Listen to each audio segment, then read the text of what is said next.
One of the most striking oxymorons in the contemporary political language is the official title, the Islamic Republic of Iran. It is not merely misleading, it is conceptually incoherent, and let me explain why.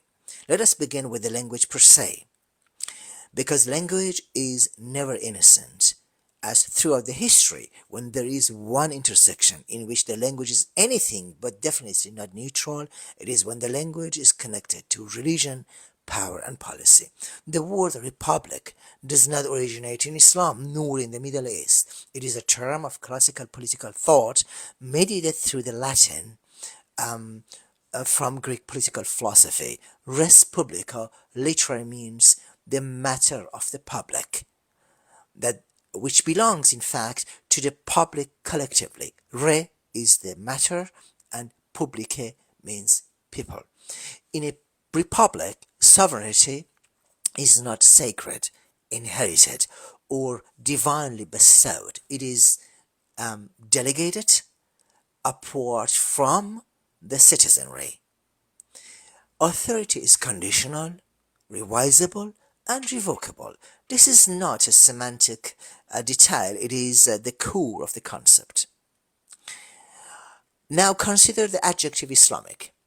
In its political usage, it does not describe cultural background or personal belief. It denotes normative authority derived from revelation. In a Islamic republic, um, Islamic political order, the legitimacy follows downward from God to law, from law to ruler, and from ruler to subject. Power is not produced by the people, it is justified over them, and this is very important to understand. Here we encounter the contradiction, that what I mentioned at the beginning as oxymoron. A republic is founded on popular sovereignty. An Islamic state is founded on theological sovereignty. Linguistically, these two sources of authority are mutually exclusive.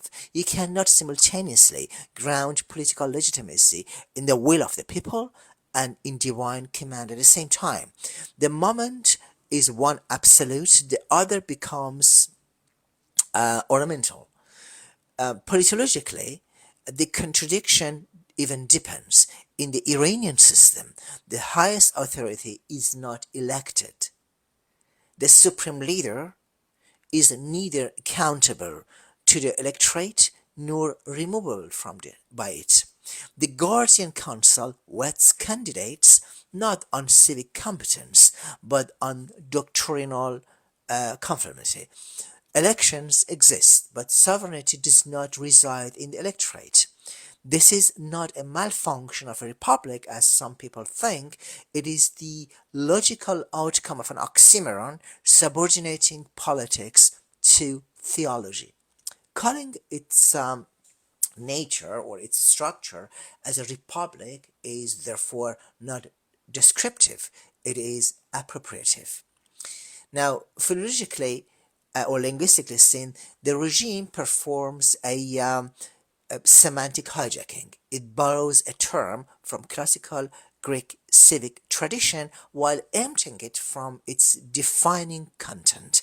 The word republic is retained for international legibility, while its meaning is inverted domestically.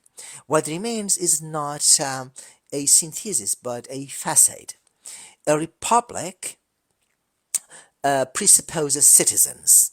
An Islamic state presupposes believers. Citizens possess rights by virtue of being human members of a policy.